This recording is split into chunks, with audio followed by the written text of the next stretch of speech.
Definitely. So about a month ago, you decided or you announced that you guys were going to switch from Bitcoin to Litecoin as your underlying asset for the exchange. And I have to ask, what led to that decision? Yeah, so let me clarify. So we're supporting both Bitcoin and Litecoin as asset classes, and we now have the ability to move smart contracts between the two. Almost think of it like a sidechain solution where we can do atomic swaps between smart contracts based upon either asset class. The reason that we did this was we were actually done with the first version of the app that supported the 20 cryptos back in December. And we started testing it with our internal employees. And right around the time we started testing it, I think the mining fees that we were paying for the transactions spiked and hit around $30 to $35. Now that means, let me explain that in English to some of your listeners who may not understand what I just said. That means that if you were using Abra and deposited, let's say, $10 worth of Bitcoin into our app, decided to convert $5 of that Bitcoin into Ripple, that was costing Abra about $35 in mining fees to do that transaction. Now, that's not a very good business model. Wow. Right. So we said, okay, well, we can't release this because one, this app is so damn easy to use. And at the same time, our employees were using the hell out of it. And we actually had to slow them down because they were costing us a fortune in mining fees. And so we said, well, oh, man. This thing is so damn easy to use that once we release this, if the mining fees are still this high, we're in big trouble. So we had to stop and reevaluate. And we knew that there was the potential for this to become a problem, but it just happened overnight. If you remember what happened from like Thanksgiving through Christmas, it was pure insanity, right?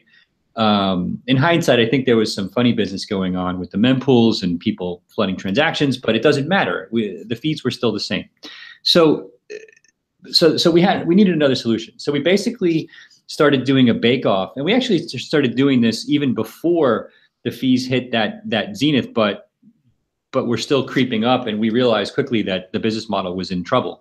And so we said, all right, there's a few ways to tackle this problem, but the easiest is to have another asset class in the system that is compatible with Bitcoin and at the same time gives us a little bit more on-chain scalability and hopefully, at least in the short term, lower mining fees.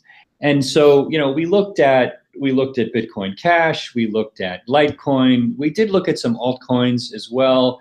But we really felt that in terms of its adherence to the core roadmap, the support for SegWit, its basic binary compatibility with the existing Bitcoin, including P2SH, which is the multi-sig smart contract model we use for these assets, these synthetic assets, that Litecoin was really the only choice at the end of the day. And so as a result, we decided to use Litecoin as the second asset class and immediately began the process of integrating that into Abra, which delayed our launch by about, I think it was about 90 days ultimately, because we did it late March, right? So, but ironically, of course, the mining fees plummeted between then. But we strategically decided not to launch until we had Litecoin ready, because we didn't want to take the risk that all of a sudden we would get hundreds of thousands of users and the mining fees would spike again. And so, because we could lose millions of dollars, right?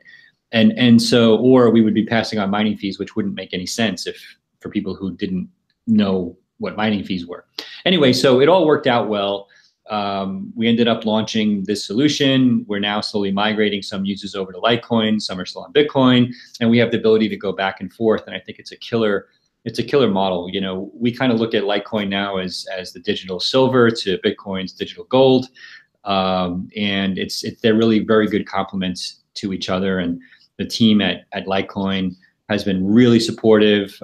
We love their adherence to the core roadmap. We're big believers in it. And we're now off to the races with Litecoin as our next asset class. Yeah, speaking of the fees, Bitcoin's fees were at like almost as high as $20 on average during December, November. So I can definitely see how that would eat into your profits. Yeah, it's worse than during that. Same. It's worse than that because these are multi-sig smart contracts. So our man. transactions are much bigger. Remember now mining fees are based upon not the dollar value, but the memory footprint of the transactions. And so multi-sig contracts or transactions are by definition much bigger. And so for Abra, it's a double whammy, right? So we were really taking it on the chin when we were doing our testing. So for us, what looked like $20 to you was more like $30 for us. Yeah, that is definitely the case. With mining fees, you are paying for real estate in the blockchain. Multi-sig signatures are definitely, they take up a lot more space than regular transactions. And you know what? Like, this isn't the first time I've heard of Litecoin being chosen as a product over other currencies because, number one, it's followed the same like path as Bitcoin, but also number two, it's a cheaper solution to Bitcoin. And so it's kind of interesting to see that like there's this theme that people are latching on to when it comes to Litecoin, and it kind of coincides with like what Charlie Lee has always envisioned Litecoin to be. So that's pretty encouraging, I feel like.